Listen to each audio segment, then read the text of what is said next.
Петар Попарсов е револуционер, идеолог, публицист и филолог. Тој е борец за национално, социјално, културно и духовно издигање на македонскиот народ. Човек кој фанатично бил убеден во идејата за независна Македонија и жесток противник на нејзината поделба.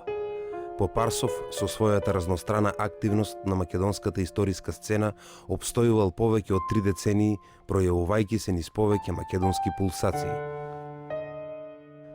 Петар Попарсов е роден на 13 август 1868 година во село Богомила, Велешко. Потекнува од свештеничко семејство со долга традиција, што значи неговото семејство долго време претходно било во служба на народот од својот крај и едно од наистакнатите семејства во областа Азот, кое што било постојано поборник за образование и богослужба на мајчин македонски јазик.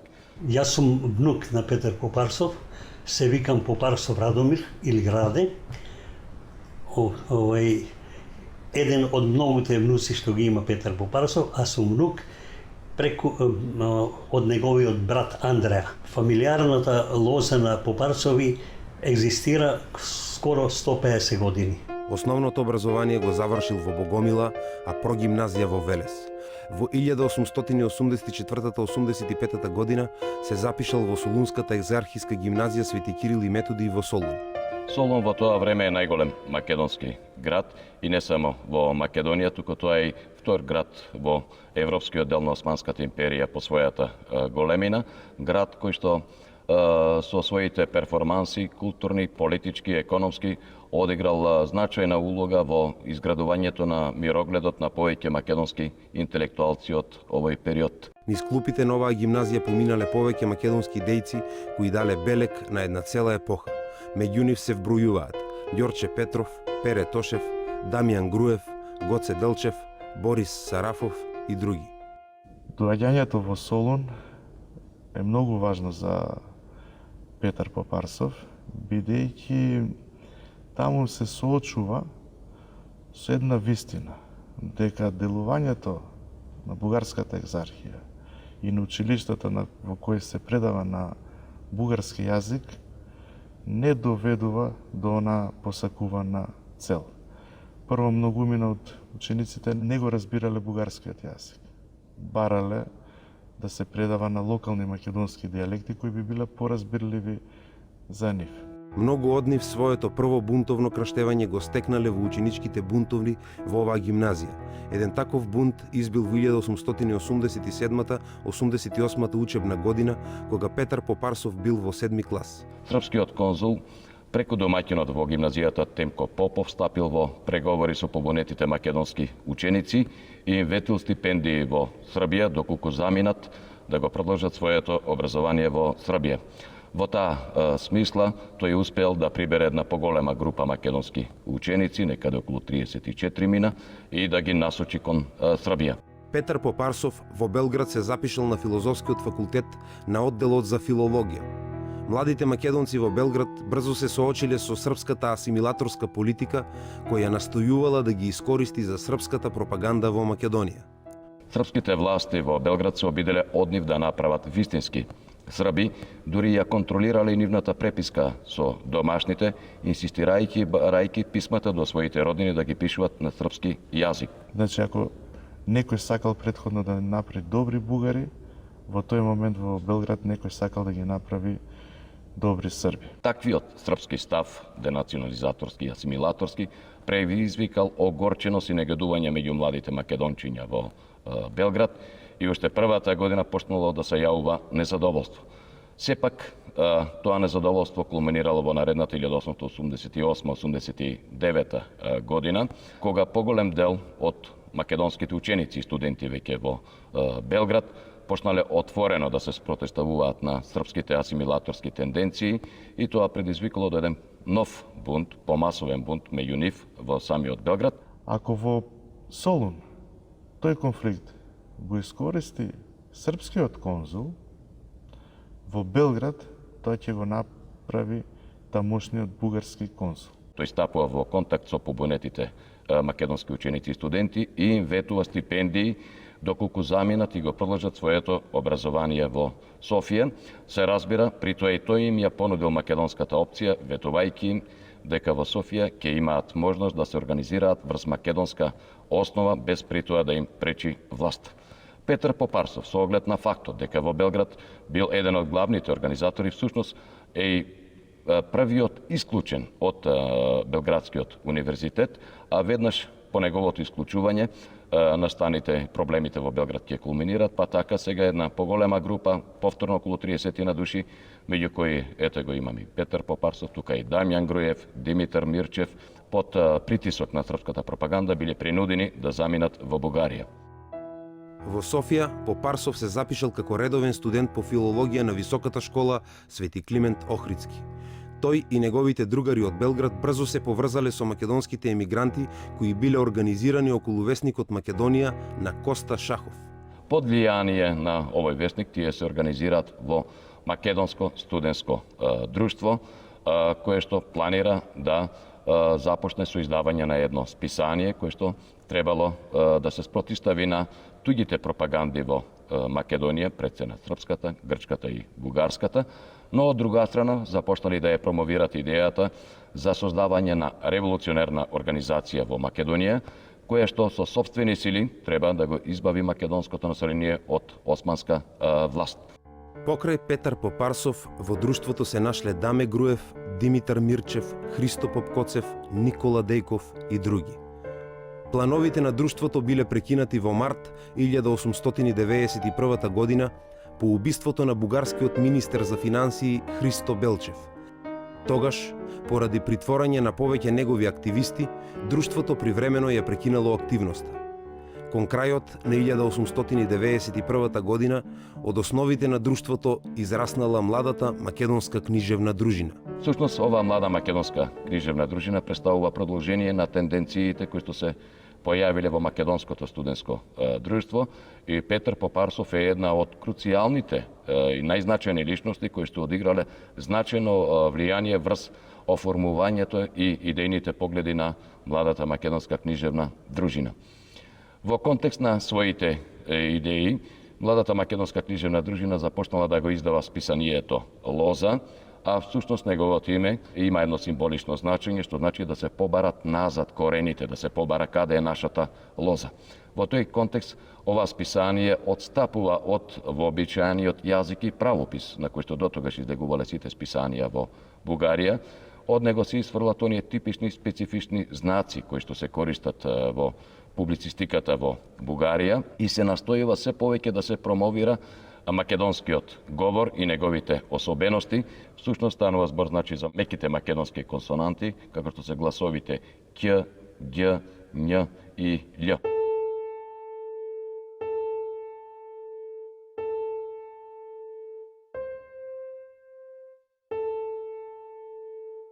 Петар Попарсов е првиот македонец кој во еден расказ за меките македонски консонанти користи форма на графеми, онака како што Кмисирков ги употребил 11 години потоа во книгата за македонските работи.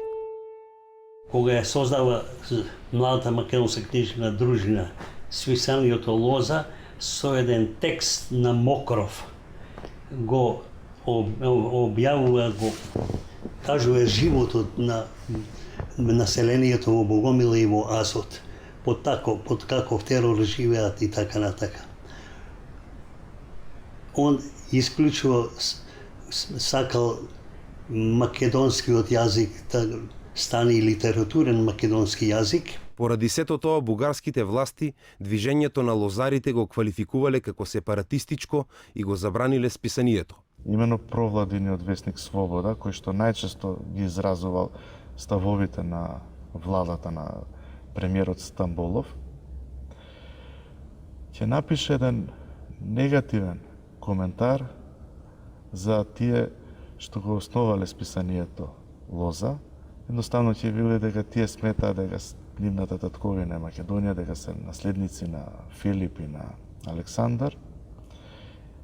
И на сите што биле во младата македонска книжевна дружина и во списанието Лоза, им станало јасно дека и во Софија не може да ги развиваат своите идеи така како што ги замислувале.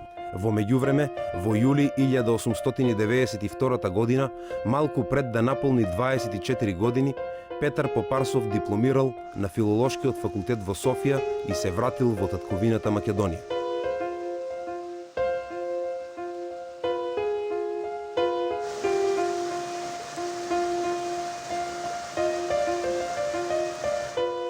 Вистинската револуционерна активност на Петар Попарсов започнува по неговото враќање во Македонија.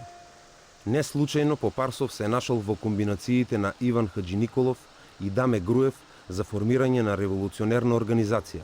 Есента 1893 година Попарсов станал професор во Солунската екзархиска гимназија. Тој овде веднаш се поврзал со својот соученик од Солун, Белград и Софија, Даме Груев.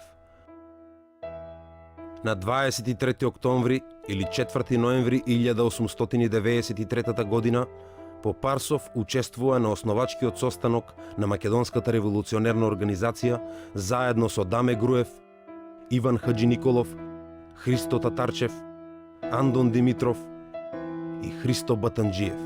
Конкретното конституирање на Македонската револуционерна организација се случило на Богојавление 1894 година, кога споменативе 6 мина се прогласиле за членови на Централниот македонски револуционерен комитет. Тогаш е утврдена и целта на организацијата, дефинирана како извојување на политичка автономија на Македонија во рамките на османлиската држава, а како средство за остварување на оваа цел е предвидено востанието. Со оглед на фактот дека Попарсов бил човек на перото, на истиот состанок тој бил задолжен да подготви нацрт устав за организацијата и да напише една книшка за разобличување на политиката на бугарскиот премиер Стефан Стамболов спрема Македонија. А во тој контекст би влегло и разобличувањето на улогата на бугарската екзархија.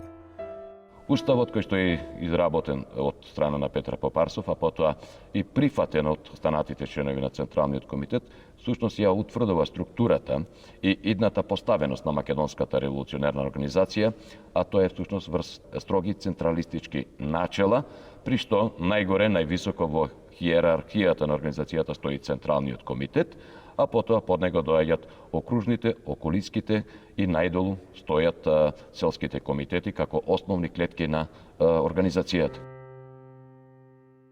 Во ноември 1894 година од печат излегла книшката Стамболовштината во Македонија и нејзините представници, која Попарсов ја објавил под псевдонимот Вардарски, а како место на издавање стои Виена, иако таа била отпечатена во Софија.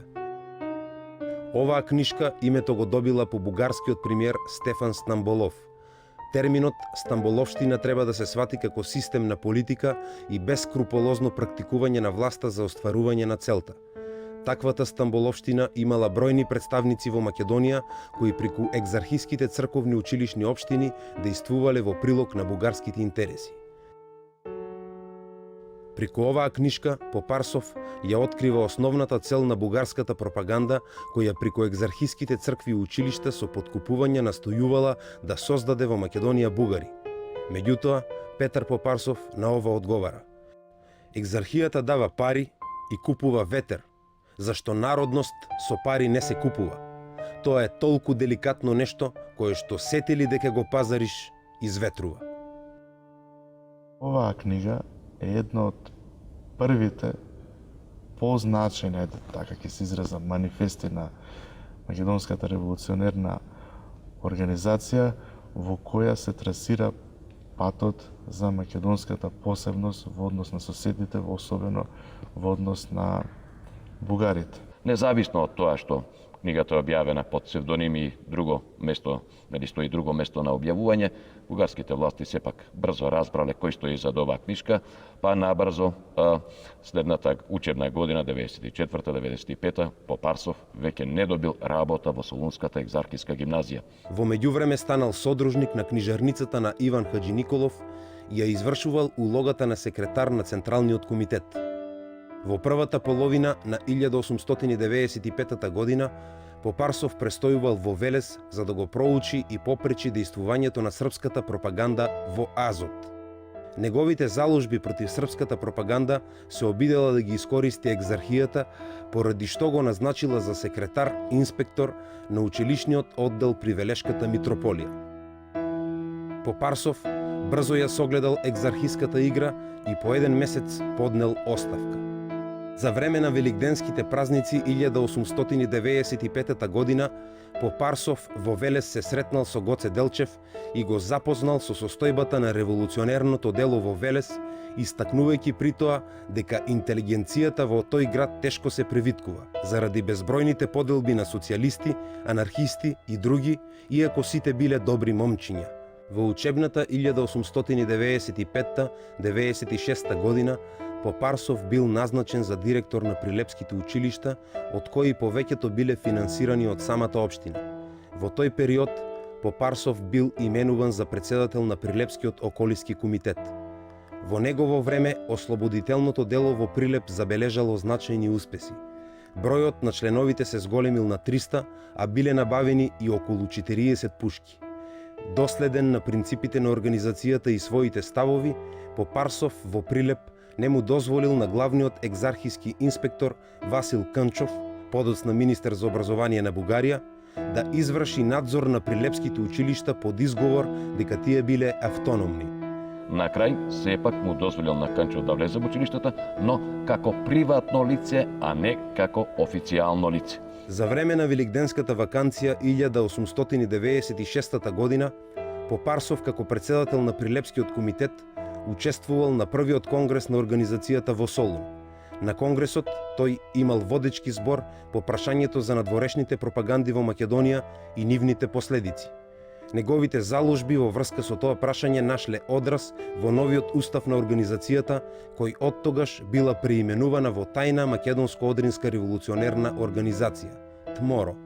Интересно е тоа што Петар Попарсов како голем авторитет успеал за време на овој конгрес да издействува за Прилепскиот комитет еден посебен статус, а тоа е правото овој комитет директно да комуницира со Централниот комитет без посредство на Битолскиот окружен комитет. Во 1896-97 година Попарсов бил назначен за главен учител во Штип.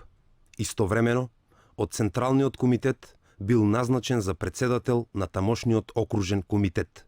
Во овој период Штип представува значаен и клучен стратешки центар на македонската револуционерна организација во североисточна Македонија, а доволна подкрепа за тоа е фактот што Штипскиот комитет претходно е основан лично од Дамјан Груев, човекот кој што ја создаде македонската револуционерна организација, и тука тој работеше една година заедно со Гоце Делчев, а по заминувањето на Груев од Штип, на оваа позиција остана Гоце Делчев. Сега доаѓа уште една клучна личност да раководи со овој стратешки пункт, а тоа е Петар Попарсов. Меѓутоа, со оглед на тоа што овој пункт е поблиско до бугарската граница, тука се чувствува пак и влијанието на враковниот македонски комитет, кој што често пати е злоупотребуван од страна на бугарските власти за истакнување на бугарските претензии кон Македонија. И во таа смисла интересна е агитацијата на Петар Попарсов, за да се зачува самостојноста на организацијата. Таа оди во насока, многу позната е неговата девиза: секој што однадвор ќе ни ја подари слободата, всушност ќе ни ја земе земјата. Револуционерната активност на Петар Попарсов била прекината со виничката провала од ноември 1897 година. Причината за провалата било убиство на еден богат бек и еден активист на организацијата во Виница од страна на една разбойничка банда која навлегла од Бугарија заради плячка. Власта при истрагата во врска со двојното убиство брзо налетела на мрежата на организацијата. За време на истрагата било откриена поголема количина на оружје која организацијата тајно го складирала во североисточниот дел на Македонија. За време на истрагата биле приведени и жестоко измачувани околу 600 лица, а околу 2000 луѓе за да се спасат од измачувањата побегнале преку граница. Ете во екот на оваа истрага е приведен и затворен и председателот на Штипскиот комитет Петар Попарсов. Тој во меѓувреме, од кога започнали истражните действија, имал можност да побегне и да се сокрие, да ја избегне тортурата на власта, меѓутоа согласно политиката која што била протежирана од Централниот комитет, намерно останал на својот пост како председател на комитетот, за да се покаже пред населението дека интелектуалните водачи, организаторите во такви критични моменти не го напуштат на населението, туку остануваат заедно со него да ги споделат сите страданија.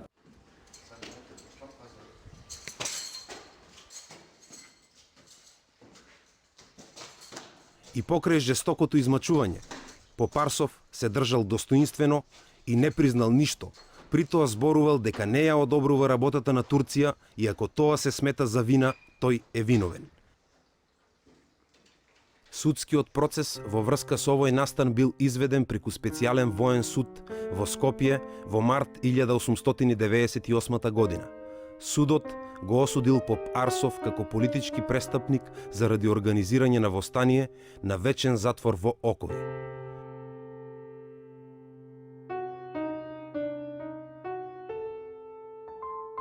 Петар Попарсов е прв основоположник на Македонската револуционерна организација, кој поради револуционерна активност бил осуден на доживотен затвор. Покрај него биле осудени Мише Развигоров, Димитар Мирасчиев, Јосиф Даскалов, Александар Икономов, Јеромонах Козма и други. Осудените во април 1898 година биле спроведени во затворот Подрум Кале во Мала Азија. Од писмата на Попарсов до неговата мајка и до другите познаници дознаваме дека условите во Подрум Кале биле крајно нехумани. Споменувајќи ја неиздржливата влажност во затворските простории, суровото однесување на затворениците и персоналот. Секојдневната храна во затворот била леп и прас. Поради тоа таму, коските се толчат во прав и се јадат со апетит, а се јаде и тревата што расте, вели Попарсов. Смртноста во овој затвор била 30 пати поголема отколку при нормални услови. Со тек на времето еден дел од осудените во врска со оваа провала биле преместени на островот Родос, каде што условите биле нешто полесни, но Петар Попарсов останал и понатаму да ја издржува казната во затворот во Подрум Кале.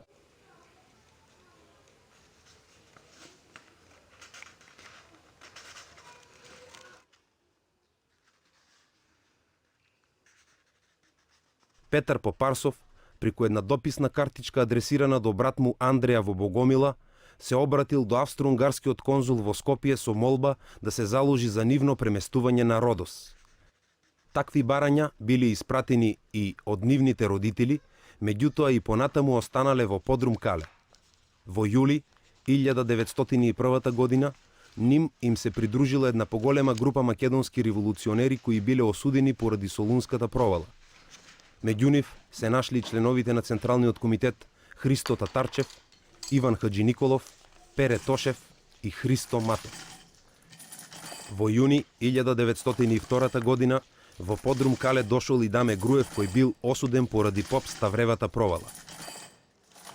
Ако поинаку погледнеме, можеме да забележиме дека во 1901, во 1902 година во Мала Азија, во срцето на Анадолија, може практично да функционира паралелен централен комитет, бидејќи од вкупно 6 мина основоположници на организацијата, дури 4 се нашле тука, а покрај тоа имаме уште 20 дополнителни членови од Централниот комитет, во случајот како што беа Пере Тошев и Христо Матов. Таквата концентрација на толку авторитети на едно место создала услови за бескорисни меѓусебни расправи, без можност за нивна конкретна реализација и конструктивни потфати. Во затворот дошло до разидување помеѓу повеќето од нив. Оваа напната состојба била прекината во август 1902 година, кога султанот Абдул Хамид II по повод 25 годишнината од своето устоличување прогласил амнестија за 36 македонски затвореници. Меѓу нив бил и Попарсов.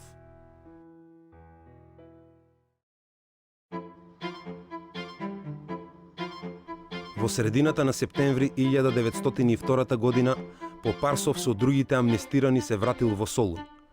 Оттаму власта го интернирала во родното место.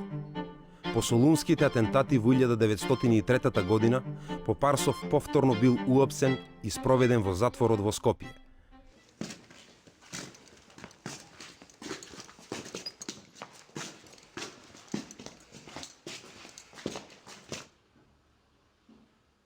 Меѓутоа, поради отсуство на докази за неговата вмешаност во атентатите, тој бил ослободен на 1 август, еден ден пред започнувањето на Илинденското востание.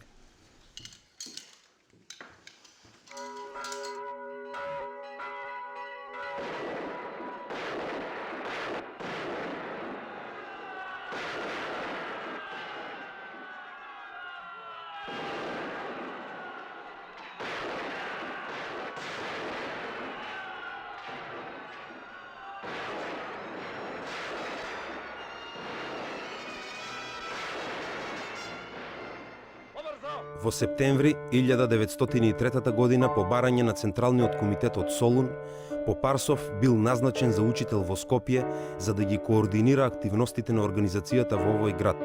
Во јануари 1904 година Попарсов бил коптиран за член на ЦК во Солун. Меѓутоа тој бил свесен за ситуацијата во организацијата, односно за нефункционалноста и за општата криза во која што истата се нашла, па затоа по подстрик на Ѓорче Петров, Попарсов решава да се повлече од Централниот комитет со надеж дека Централниот комитет набргу потоа ќе се самораспушти и тоа ќе доведе до свикување на еден општ конгрес на организацијата. Попарсов испадна дека бил во право за првото, бидејќи на вистина еден месец подоцна Централниот комитет се распуштил, меѓутоа требало да се почека извесен период за да се свика нов конгрес на организацијата. Од тогаш, по Дорилскиот конгрес во 1905 година, организацијата обстојувала без својот највисок раководен орган. Попарсов во Солун останал до средината на 1904 година, кога повторно од власта бил интерниран во Богомила. За животот на Петар Попарсов повише дознавав од мојата мајка.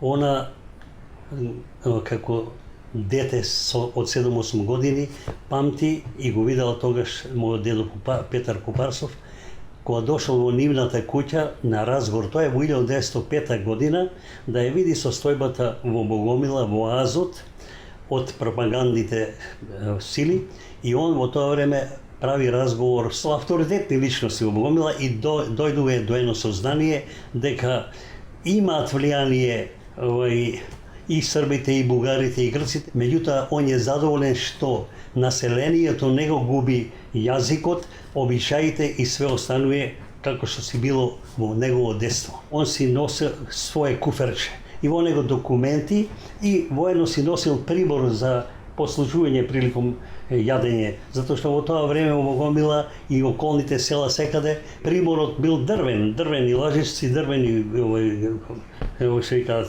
тањери и така натака.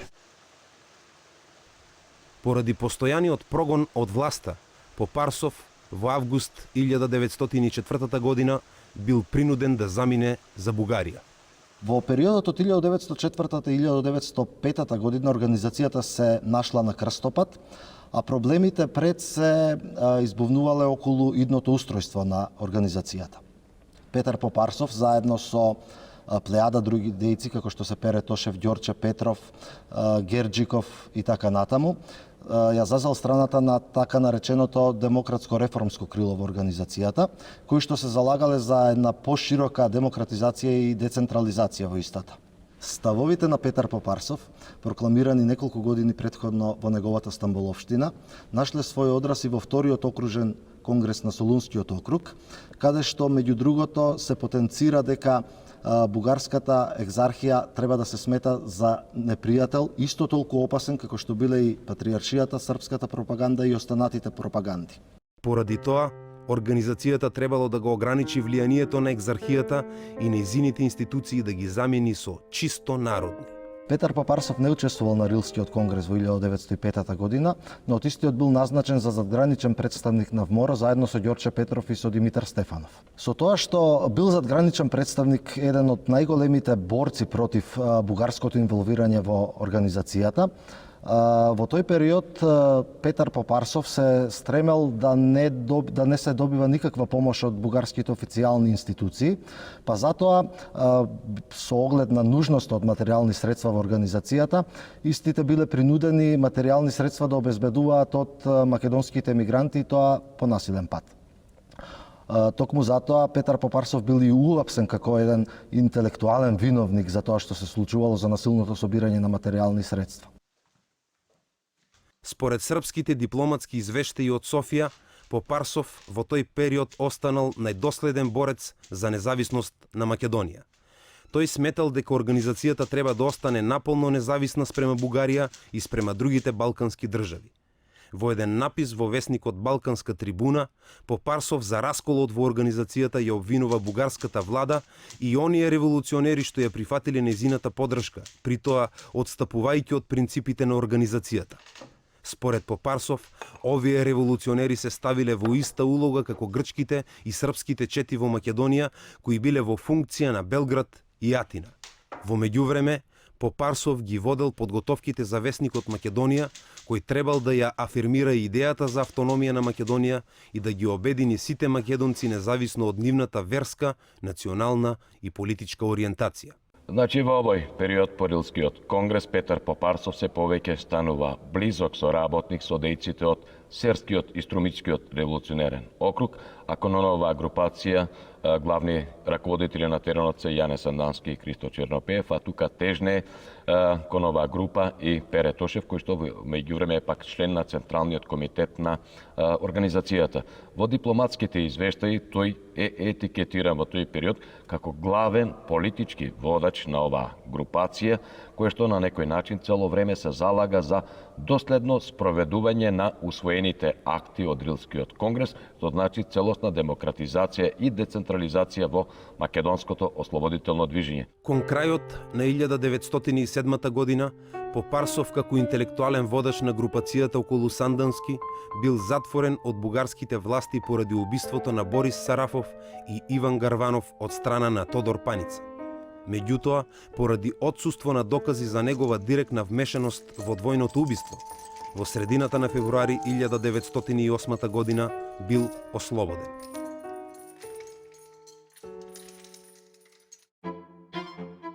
По младотурската револуција од 1908 година, Петар Попарсов се настанил во Скопје и зел активно учество во општествено-политичкиот живот по воведувањето на устав во империјата. Петар Попарсов останал на страната на оние сили од македонското движење кои беа за реформа и демократија, тоа е крилото на Јане Сандански, кое што се трансформирало во легална политичка партија, тоа е Народната федеративна партија, и во тој контекст во 1908 година Попарсов се нашол на листата за пратеници во Османскиот парламент на Народната федеративна партија. Иако освоил мнозинство на гласови, сепак не успеал да влезе во Османскиот парламент поради игрите кои што дошли од страна на Младотурскиот комитет. Во текот на 1909 година Попарсов воспоставил блиска соработка со младотурците и зел учество при мобилизирањето на доброволци за походот на Цариград против султанот Абдул Хамид II. Во 1910 година, за време на изборите на мирски советници при Скопската епархија, Петар Попарсов развил поширока активност. Така, при еден народен собир во црквата Света Богородица, Петар Попарсов се заложил за враќање на прогонетиот митрополит Теодосиј Гологанов, кој што влегол во немилост поради неговите обиди за обновување на Охридската архиепископија. Исто така, на истиот овој говор, тој рекол дека ќе се залага за отворање на еден државен универзитет, односно на една виша педагошка школа, која што подоцна би добила статус на државен универзитет. Во овој контекст интересно е како архимандритот Неофит ја гледа активноста на Петар Попарсов. Имено во едно писмо до бугарскиот екзарх Јосиф, архимандритот Неофит пишува: доколку дојде до спојување во Скопје на македонштината на господин Крсте Петков Мисирков, на сепаратизмот на неговото високо преосвештенство Теодоси и на автономштината на господин Петар Попарсов, тоа би представувало една огромна штета за бугарштината во Македонија, па дури би представувало една трагедија за неа. Во текот на оваа акција Попарсов ги добил потребните гласови за мирски советник. Меѓутоа, екзархијата не само што не го потврдила изборот, туку го отпуштила од педагошкото училиште. Есента 1912 година започнала првата Балканска војна. Војна за поделба на османлиското наследство на Балканот меѓу балканските држави – Србија, Грција, Бугарија и Црнагора. За време на Балканските војни Петар Попарсов се повлекол во Велес, меѓутоа бидејќи Велес паднал под власт на српските војски, тој веднаш се нашол на удар на истите. Знаеме каква беше неговата активност во Азотско и борбите против српската пропаганда, па од тука тој морал да се крие во случајот во куќата на неговиот пријател Ангел Коробар. Во овие критични моменти за Македонија, Попарсов организирал една семакедонска конференција која се одржала на празникот Свети Архангел. Покрај Попарсов, на конференцијата присуствувал и Димитрија Чуповски, кој дошол специјално од Русија. Поканетите представници од другите делови на Македонија, поради војните состојби, биле спречени да дојдат на собирот во Велес. На конференцијата се разговара да се испрати македонска делегација до Лондонската мировна конференција, која што треба да го постави прашањето за самостојна, независна или автономна Македонија, ако треба и под покровителство на големите сили. Меѓутоа, ова акција е спречена од страна на српските власти. Поради прогонот од страна на српските власти, Чуповски итно ја напуштил Македонија и заминал за Русија, каде почнал да го издава Македонски глас и да испраќа меморандуми до големите сили и балканските држави, во кои ги прокламирал барањата на македонскиот народ. Попарсов, во прво време прикривајќи се од српскиот прогон, не успеал да замине за Европа. Едвај околу Втората Балканска војна, тој успеал да го напушти Велес и да замине за Бугарија. Во 1914 година Попарсов се вработил како наставник во прогимназијата во Костенец, во близина на Софија.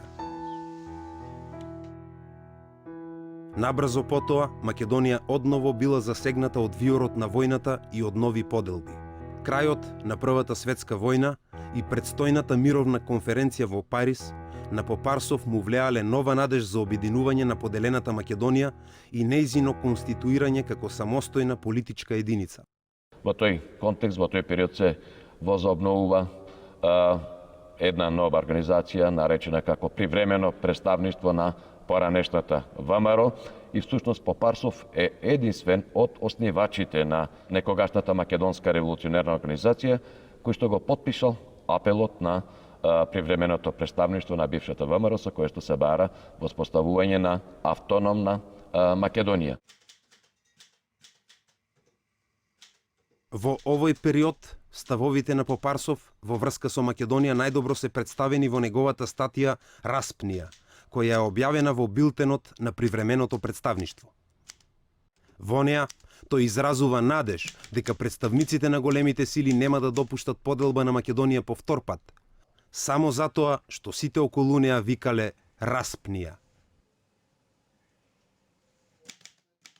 Во овој текст Попарсов меѓу другото пишува: Прво, Македонија, која граничи со сите балкански држави и го зазема срцето на полуостровот, представува наполно заокружена географско-историска целина, која не може да се дели врз основа на никаков принцип.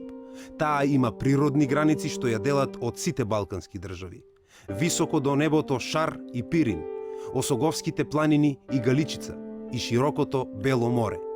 За тие предели ниту една од балканските држави нема други интереси освен амбиции, романтизам и империализам. И второ, дележот на Македонија представува убиство на еден жив организам создаден од природата и вековите.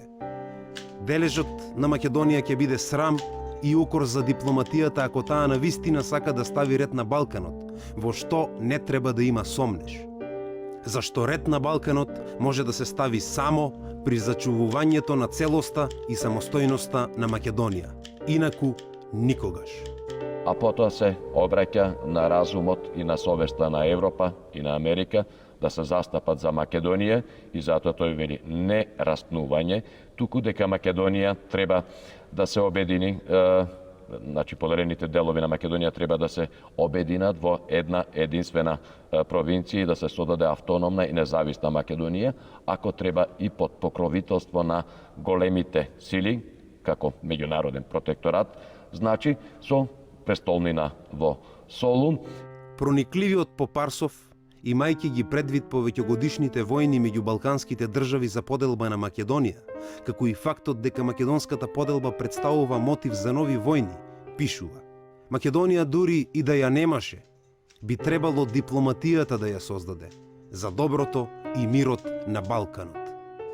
Идеалите на Попарсов биле погребани на Париската мировна конференција во 1919 година.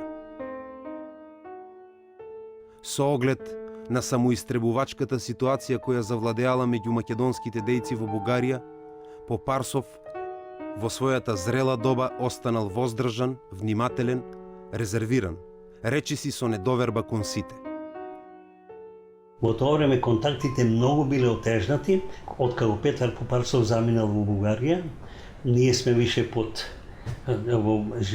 моите родители, па и ние како деца растене во државата Срба, Хрвата и Словенеца краљевина. Дедо Андре е одведен од страна на четниците на Јован Бабунски на самиот ден на неговата слава Петковден на 27 октомври и во вечерните часови е одведен во планината Осојница со уште два соселани од Богомила, таму се убиени, масакрирани и оставени.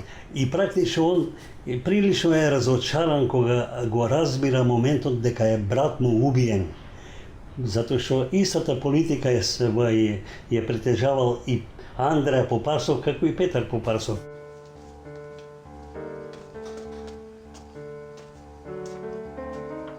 Постојат индиции дека при крајот на својот живот одржувал врски со новата генерација млади македонски интелектуалци околу македонскиот литературен кружок во Софија. 1930 се пензионира и меѓувремено се жени за професорката во женска гимназија во Солун, Кристина, и се жени само поради тоа да биде во друштво.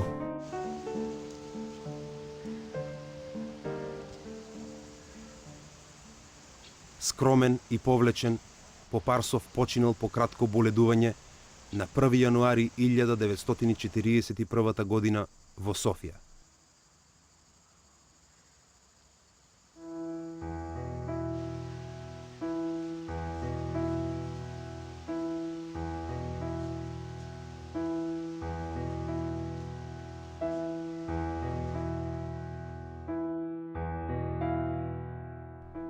На неговиот погреб збор зел младиот македонски интелектуалец Ангел Динев, кој се обратил со следниве зборови. Ти, Петре, работеше за издигање на националната свест на македонците и се бореше против бугарските, српските и грчките пропаганди, кои во своите стремежи да не асимилираат, меѓусебно се караа.